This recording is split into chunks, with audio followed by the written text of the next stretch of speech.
તો રામ રામ ડાયરેન. તો આજે આપણે ઝાડમાંથી આવ્યા હતા અને તમે જોઈ શકો છો કે ફૂલડાનો કેવો બગીચો કર્યો છે.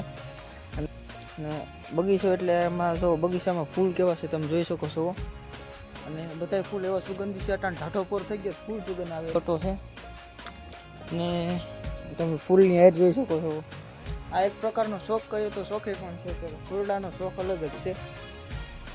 અને આપણે ઘરમાં કરીએ એટલે ફૂલડા જ પહેલાં આડા આવે. અને ફૂલડા એટલું છે માથીને લઈને છે અહીંયા લગન ફૂલડા છે.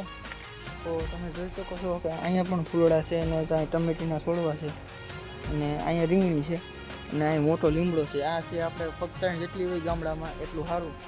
અને આ છે આપણા ગામડાની મોજ. કારણ કે તમે સિટીમાં જાઓ તો હાલવાની માંડમાં જગ્યા હોય ને બદલે આપણા ગામડામાં જુઓ ત્રણેય ટાઈમનું જો ખાવાનું હાલે એટલું બકાલું છે. અહીં રીંગણી છે, અહીં ટમેટા છે અને હજી જો અહીં રીંગણીના રોપા છે તમે જોઈ શકો છો. જો અહીંયા રહ્યા હજી રીંગણીના રોપા છે. આ 3-4 મહિનામાં મોટા થઈ ગયા છે. અને હજી જો તમને દેખાડું